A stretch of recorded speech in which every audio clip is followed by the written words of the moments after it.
presentation is going to be on a topic a little bit different than what I usually talk about. There's going to be far less blood and guts and gore. Although there is one picture that you might want to turn away from. I'm warning you now. It's a little bit gruesome. My topic is holding fast dissenting Christians in Anglican Virginia. So that is a Presbyterian church in the town of Fincastle.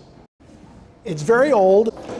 It used to be an Anglican church, what we would now call an Episcopal church. But it never was really an Episcopal church. They were faking, which gives you a sense of some of the silliness that had to go on in colonial times to abide by the rules while maintaining your religious convictions. So that's just a foretaste of what I'm going to be getting to as we proceed. I'm going to go way back in time first and talk about religion in Europe. I'm not going to go through all of the points that I've got on there, but I want to emphasize a couple of things. That aside from personal piety and prayer time and scripture reading, politics and religion were largely indistinguishable for most of history. By the late 16th century, you had a very divided continent between Catholics and Protestants. The things that loomed large in the memory of our ancestors, in other words, sort of British America or Britain itself, think about Henry VIII, right, separating from the Church of Rome. A few decades later, the Spanish Armada coming, attempting to reimpose Catholicism, amongst other things, in the British Isles. The Glorious Revolution, when they ousted the last Catholic monarch and imposed that rule that Reverend Markham shared, that the king has to be the protector of the Protestant religion. And then James II coming back and attempting to reimpose Catholicism in his own rule, the House of Stuart. A major event in that conflict was the Siege of Londonderry, which I bet none of you have heard of, maybe a couple. So this is in Northern Ireland. It was a month-long siege. It was a Catholic army led by the ousted king of Britain with Catholic Irish soldiers and a bunch of Presbyterians in town fending them off. Scotch-Irish, we would call them. The defenders of the city were successful, but they were Presbyterians. They were not Anglicans, and so after the war, they didn't get the appreciation from the crown that they thought they deserved. They were indeed treated like second-class citizens still. And among other factors, that was sort of enough for them, and they said, okay, we're out of here, we're going to America. You've got the Jacobite rebellions, which is not really a Catholic Protestant thing, but it is a House of Stuart thing versus House of Hanover thing, and religion had something to do with it, particularly the French sponsorship of the Stuarts.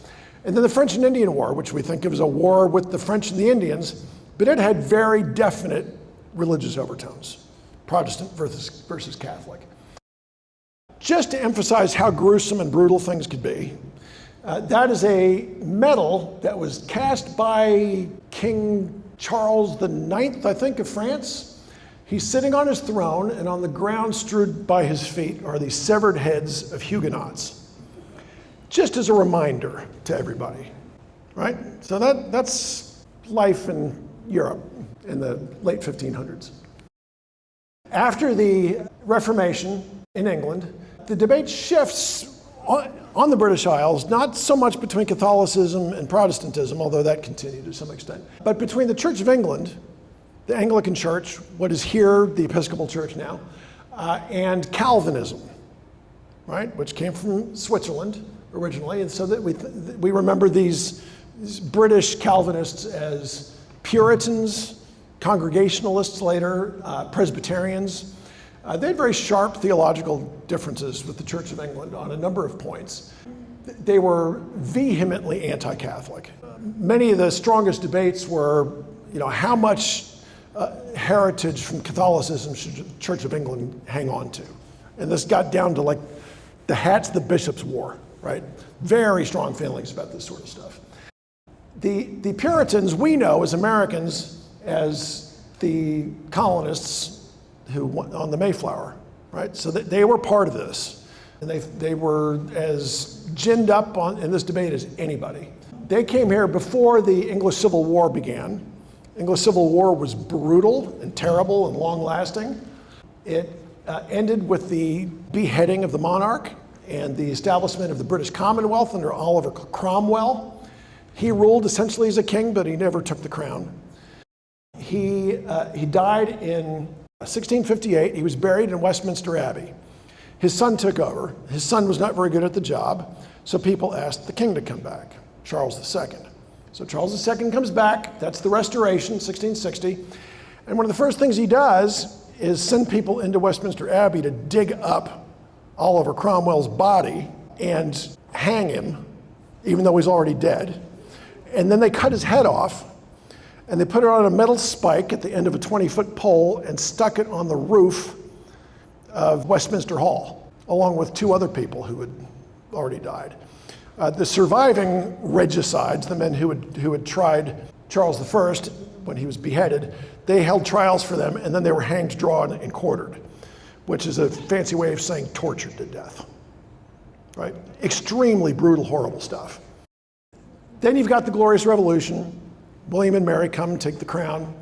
The Act of Toleration, so the Church of England is preeminent. It's got the power in terms of Reverend Markham shared with us earlier.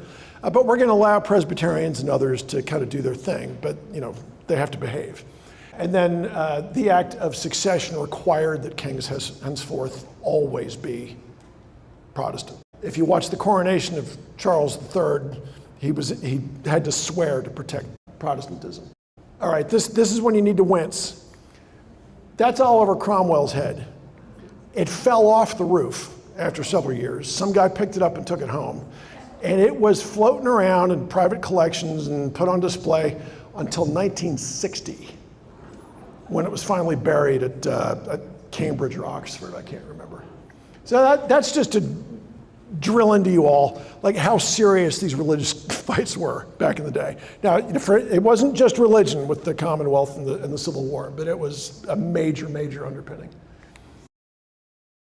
I explained why the Protestant Irish, which is the term I usually use instead of Scotch Irish, why they left. You all know, probably better than I do, why Protestant Germans left to come to the New World. For purposes of my narrative, most of them are coming from different places than I think the Germanic folks came from. Most of them were coming from the Rhine Valley. They were Protestants close to France and sick and tired of living in villages that kept getting burned and taken over by different armies. So they floated down to the Rhine to Rotterdam, got on ships and sailed for America. So that's the history that Virginians at the time of the Revolution had in mind. Enough about Europe. Let's talk about Virginia now. Virginia had a state church, and it was the Church of England. Other faiths were not welcome through most of the colonial era. Every county had at least a parish, sometimes two parishes, sometimes three parishes. The parish was part of the government. It had real governmental powers and duties. It had the power to tax. They would talk about tithing. Many of us tithe to our church and we think it's a voluntary thing to do. It wasn't voluntary in Virginia. Here's some stuff from Virginia law. So this is early, this is 1642, that for the preservation of purity and unity of doctrine and the discipline of the church and the right administration of the sacraments, no minister is to be admitted to officiate in this country, but such as shall produce to the governor a testimonial that he has received ordination from some bishop in England and subscribe, sign, swear that he will conform to the orders and constitutions of the Church of England. So nobody but Anglicans allowed to preach in Virginia. There's an act for suppressing Quakers. They really didn't like Quakers because they would come into the colony and they would teach and publish lies and talk about miracles, false visions, prophecies, and doctrines. So any ship captain who brought a Quaker here had to pay a fine of 100 pounds sterling. Almost a century later, Governor Gooch issues a proclamation saying there shall be no itinerant preachers allowed in Virginia. And that includes New Light Presbyterians, Moravians, Methodists, anybody else. Only your parish rectors allowed to preach. So this was not true other places. Virginia is somewhat unique in this regard. I mean, Pennsylvania, where I grew up, very tolerant.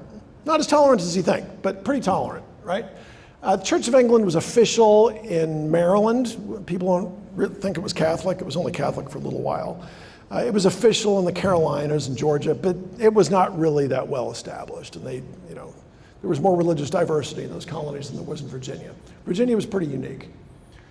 Okay, the way it was organized is you had the vestry with a church, the parish church. Sometimes there would be chapels of ease. So big counties, so they're going to have a couple other chapels for people.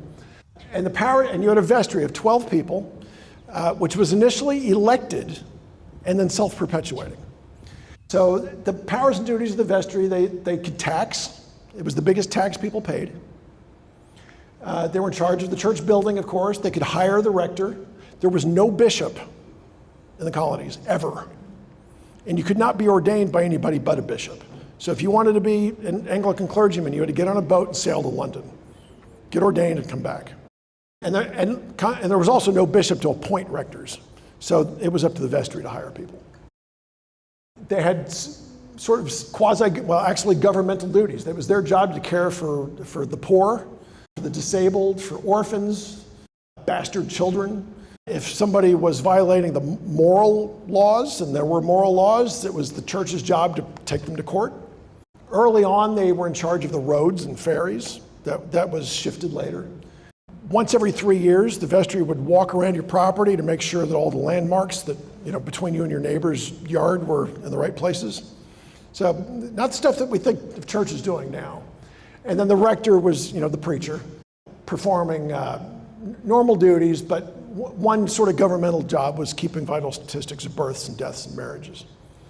The church was deeply integrated into the government of Virginia. You're going to go cross-eyed looking at this, but these are parishes that descend from Charles River Parish through Blisland Parish in New Kent County, and then it spreads out. The circled ones are where we are. So this was originally St. George Parish, and then that was split, I guess, when Spotsylvania County was created and became St. Mark's Parish.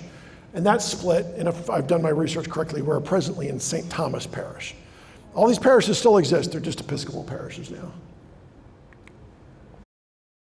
There's a guy that's familiar to everybody in the room, Governor Spotswood. He brings Protestant Germans to live here. These people are obviously not Anglicans, so this is something new. You've got a governor of Virginia bringing first German Reformed, Calvinists, and then a second group of Lutherans here, which is kind of unprecedented. Why did he do it? The Blue Ridge, you all know Blue Ridge Mountains, right? That was sort of the western border of populated Virginia. It was also a barrier, a natural barrier between Virginia and hostile native tribes, or between Virginia and the French if they ever decided to come this close and cause trouble. But there were two holes in it, two breaches that they knew of. So it was like the defensive wall for Virginia. And Spotswood says this explicitly. He doesn't name the breaches, but I think it's fairly clear that he's talking about the Swift Run Gap, because he rode over it with the Knights of the Golden Horseshoe. We knew about it, right? And the other one is probably the James River water gap through the Blue Ridge. So he established two new counties, Spotsylvania and Brunswick, and two settlements of people here at Germanna and at Fort Christiana down in Brunswick County to sort of create a barrier of people in front of the breaches in the defensive wall, the Blue Ridge. He wanted population density, but it didn't really work because the rich people in Williamsburg, as they always did, used the House of Burgesses to buy up all the property for land speculation. So that didn't work too well, but that was the plan. Governor Gooch then, he said, well, okay, let's try again. This time we go into the Shenandoah Valley to the Allegheny Escarpment, and that's another defensive wall, this one with far fewer gaps. And he said, okay, that's gonna be the western defensive barrier. And this time we're not gonna let those no-goodniks in Williamsburg gobble up all the land. You can't get land in the Shenandoah Valley unless you go through Yost Height or Robert Beverly or one of these other people who were given land orders. Yost Height was given 100,000 acres, but it wasn't his, it was his to give away, right? So he gave it away in 100 acres to a family. That family had 2 years to settle on it and build a house. Then it was theirs. And this guaranteed that people would actually move there, have kids, further divide the property through inheritance, form a militia, and form a defensive population of people where they were needed. And once again, just like Spotswood had, he created 2 new counties to govern these people and serve them, Frederick County and Augusta County. Meanwhile, and I really hesitate to tell anybody in this room about Germanna or Hebron Church, but the indentures are over for the second colony. They move a little bit further west and they establish this church, Hebron Church. It is the first Lutheran congregation in Virginia that has its own church building. And it is still, as I understand it, the oldest active Lutheran church in America that has been in continuous service. And they had a problem, because they had their own church, they had their own pastor, they had to pay a salary, they had to build the church, they had to maintain the church, they had a church school, as I understand it, that cost money. But they also had to tithe to the Church of England, to St. Mark's Parish, the biggest tax people paid, remember. So that's pretty inconvenient, right? You've got your own church that you want to go to, but you have to pay for the other church that you don't want to go to. It's kind of a problem. Up in Pennsylvania, Henry Muhlenberg, he is the patriarch of German Lutheranism in America. And he's really concerned about this. He's corresponding with the Hebron congregation. And he says, nobody can free our German Lutherans in Virginia from the county parish tax. The only way would be for somebody to accept a call to the congregation and then travel to England, get ordained, come back, and preach. He's as concerned about the language, actually maybe more about the language than the theological differences. Because truth be told, Lutherans and Anglicans are not all that different, except for the bishops. So he's got this in mind as early as 1768, and maybe earlier. Now let's move into the Shenandoah Valley, where you've got these land orders and people can come settle on 1,000 acres. These people are coming down the great Philadelphia wagon road through Pennsylvania, like Jim's ancestors here, right? So Philadelphia was Ellis Island back then. If you're coming from Ulster, Northern Ireland, you're coming from the Rhineland, your boat is going to go to Philadelphia or Wilmington, Delaware, or Lewis, Delaware, all in the lower Delaware River. You're going to get off the boat, there's going to be no land there for you, so you're going to go west. And that road goes west, west, west, and then it curls south through the Shenandoah Valley. It's Route 11 there. And it goes all the way to Augusta, Georgia. And that's how Appalachia was settled. These people come and they're not Anglicans. Maybe none of them really that follow that path exactly. So here we've got Hopewell Friends Meeting near Winchester. Quakers. Remember how they felt about Quakers in Virginia? Liars. That is the old wall of the Lutheran church that was built in Winchester.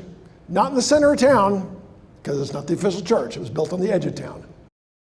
Further down the valley, in Augusta County near Stanton, we've got Augusta Stone Church. This is a Presbyterian church. It doubled as a fort in case the Indians attacked. That's a great picture from the 1890s. That's what it looks like now. So how did these people govern themselves? And more to the point, how did the Anglican vestries in these areas handle things? Because you've got these giant populations of non-Anglicans. Now remember, the vestry is part of the government. So there has to be a vestry. So I'll tell you how these guys did it. They had a vestry. Remember, the vestries were elected by the people and then self-perpetuating. Unlike county government, or the county court, which is appointed by the governor, and then functionally self-perpetuating. So they elected a vestry for the Church of England, but they were all Presbyterians, right? So this is literally Episcopalians running an Anglican church, right? Doesn't really make a whole lot of sense unless you think through, what's going on here, right? The whole county was Scotch-Irish Presbyterians, very few Anglicans. They've got their own preacher. They don't really want an Anglican rector. They certainly don't want to pay for one, right? So they form a vestry and they just carry on their way, right? So they've got John Craig here is the Presbyterian leader in Augusta County. He is de facto the quote unquote rector of Augusta County or Augusta Parish. They are told that they have to have an Anglican rector, so they pick a Presbyterian guy named John Hindman, and they send him to London to get ordained by the bishop. Now, pause just for a second. A Presbyterian getting ordained by a bishop. The whole point of Presbyterianism is we don't like bishops. We're not going to have bishops. We don't recognize bishops. So this is clearly a bunch of baloney, right? But Hindman, who is already ordained as a Presbyterian in Pennsylvania, goes, gets ordained, comes back, and he's the quote-unquote rector, right? But they I see you smiling over there. But they make it very clear in writing that he should not expect a parish glebe. He should not expect to have a church to preach in. If he wants to give Anglican services, he's got to do it in the courthouse. It's a bunch of baloney. And they get away with it for decades, because Williamsburg kind of gets the joke at this point. So population starts to fill in the valley, across the Blue Ridge, and they have to start creating new counties. So Frederick County, Hampshire County is split off first, and then Frederick is split into Frederick, Dunmore, and Berkeley in 1772. Frederick Parish is Frederick Parish. Dunmore creates Beckford Parish. Berkeley County creates Norborne Parish. And they're supposed to date up new vestries, hire new rectors, and do the whole thing over again. Now, these are not Scotch-Irish. These are Germans. I hate to dabble in stereotypes, but Germans are rule followers in a way that Scotch-Irish are not. Anybody offended? Sorry. So they have to deal with this. So a guy named James Wood, who was on the Frederick vestry at the time that they are splitting, he travels up to Pennsylvania and, simplifying the story a little bit, has a meeting with a representative of the Church of England in Philadelphia, and then goes and has a meeting with Henry Muhlenberg, right, the patriarch of German Lutheranism in America, and says, can you recommend a preacher who, okay, he's Lutheran, but can you recommend a preacher for us that we could just sort of send to London, he can get ordained, he can come down to Virginia and just preach in German as our Anglican rector, and everything will be cool. And making a longer story short, he says, yeah, sure, how about my son Peter? So that's how Peter Muhlenberg came down to Virginia. But first he had to go to London and get ordained. So that is the King's Chapel at the Palace of St. James. That is where Peter Muhlenberg was ordained into the Church of England. And then he came straight to Virginia, and they built him a church, and they bought him a glebe, and life was good. So Dunmore County is the county where he's the rector. And that is the county court. We're going to look at ethnicities here. You see the quorum on the left? The quorum was the term they used for sort of senior members of the county court. You had to have a certain number of them involved in any decision. A simple majority wasn't enough. And then you had the junior members of the county court. Notice that the quorum, those are all British names. Right? These are people who came from Piedmont or Tidewater, Virginia, out to the new county of Dunmore to sort of teach people how English institutions worked, right? And to kind of keep order and do things the English way. On the right, the junior members are all Germans, right? So they're including them, but they're on probation. They're learning how this is done. Now here's the vestry. It's the exact opposite. Now there's no quorum, but on the left, and some of the names are the same, you've got 1, 2, 3, 4, 5, 6, 7 Germans and 5 Anglo descent people. So a majority of Germans, almost certainly Lutheran, maybe German Reformed. But they're happy because they've got a German-speaking Lutheran rector, so everything's good. But it's still technically illegal for them to be on the vestry. Peter Muhlenberg, he came to be the rector of Beckford Parish. He very quickly got pulled into politics and was a delegate to the Second Virginia Convention where Patrick Henry gave his famous speech. He was elected to the Third Virginia Convention, did not go for some reason, probably sick. Went to the Fourth Virginia Convention and walked out of it with an appointment as a colonel of the 8th Virginia Regiment, which is what my book's about. See that tall pile of books on the table there? Rob tells me I'm going to sell every one of those today. Don't make him a liar.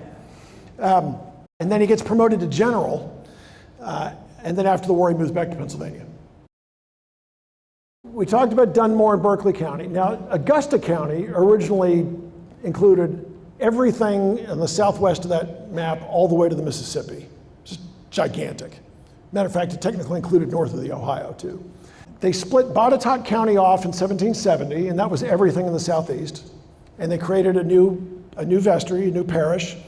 And that was that Presbyterian church I showed you in Fincastle that pretended to be Anglican. They did the same thing that Augusta County had done. And then that was split, Fincastle County was split off. And I think Williamsburg had learned their lesson now. They didn't create a new parish. They said, okay, we got enough problems with Botetourt. Fincastle is going to be part of Botetourt. We're not going to replicate our past mistake. And then after the new government, Fincastle County was divided further. Just before the Revolution, after the port of Boston has been closed, after the First Virginia Convention, after Dunmore's War, and in some cases before Dunmore's War, county committees have now formed. We call them committees of safety. They're technically just county committees. They're passing these resolutions. Some of them are very famous. One of the more famous ones is the Fincastle resolutions. And they state, and this is very typical, they say how much they love the king. They've got nothing good to say about Parliament, but at this point they still love the king. And they say that they are willing to risk their lives in service of His Majesty for the support of the Protestant religion, just as they had done at the Siege of Londonderry, right? They're very religious, vehemently Protestant, vehemently anti-Catholic people. And then they say how they came here seeking freedoms that they were not getting back in the old country, and they, braved the wilderness and Indian attacks and all of that, supported by the pleasing hope of enjoying those rights and liberties which had been granted to Virginians, but were denied us in our native country. And now tyrannies followed them even here, they say. Long memories. Okay, the war, that's the war. I'm not talking about the war, but I figured I'd show you one picture. By the way, they didn't carry the American flag in battle, but it's a fun picture. Okay, war's over. We heard about the Statute for Religious Freedom a little bit earlier. That's Thomas Jefferson on the left. I looked for a picture that people probably hadn't seen before.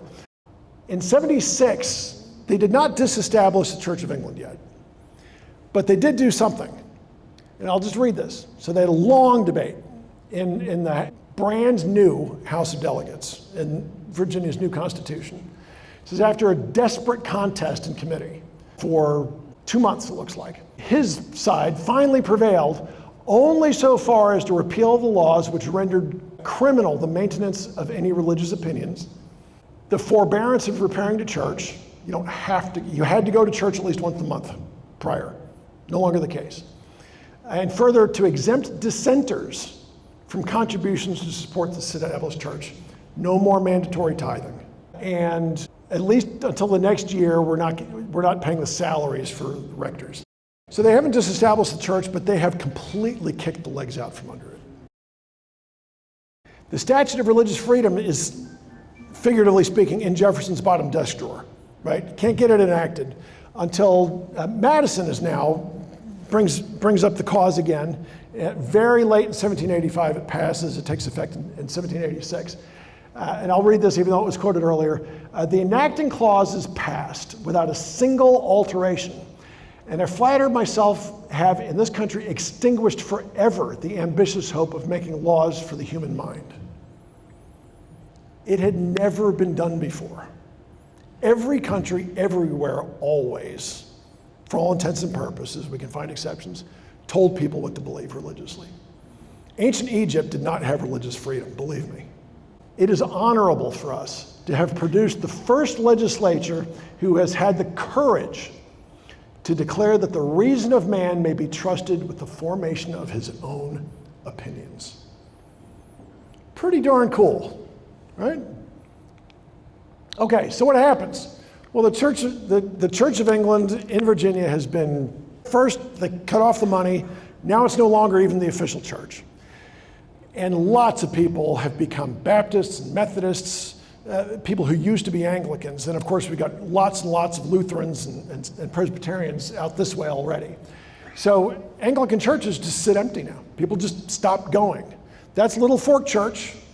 You all know the story. It sat empty for a long time, and it was a Methodist church for a while, and then the Episcopal Church, which was reconstituted, I think, in 1784 through the Church of Scotland, if I understand the history right. It eventually was reacquired, and it's now an Episcopal church again. Peter Muhlenberg's parish, right? During the war, in 1778, there was a petition to the governor to disband the vestry, because all those guys are gone already anyway. They're fighting the war, or they're doing something else. Nobody's showing up. Just disband the vestry, create a new one if you want, but this isn't working anymore. Peter Muhlenberg's church in Woodstock did not exist again as a congregation until 1876, exactly 100 years since his famous farewell sermon. And there was no church building until 1882. That's what happened to the Church of England. Samuel Mordecai, who's a soldier in the War of 1812, he's down in the Tidewater. He reports that they camped out in an old abandoned church one night. He says, our first business here was to clear out a corner of this old church, of which the walls and a part of the roof only remain. The floors, doors, windows, and all the timber have been put to other uses by the pious parishioners. An inscription over the doors informs us that this is Blisland Parish, and that the church was built in 1703. The walls are still pretty good, and there's some wood remaining. Two ancient tombstones show us where the churchyard was. Even George Washington's church. This is Pohick Church, down the road from me. It was abandoned. It was a Methodist church for a while. It was then sacked by the Yankees and then restored, I think, in the early 20th century, and is an Episcopal church again. And there is a church way down in King and Queen County that I happened to drive by one day that was built, the marker's wrong, I think it was built in the 1720s, and it's still a Methodist church. This is my website. If you want more on war, you can buy my book, or you can go to the website. There's also a Facebook feed that I send some little cool bit of information out each day on. And I have a YouTube channel now as well. In fact, a version of this should be up on YouTube in a few days. Thank you all.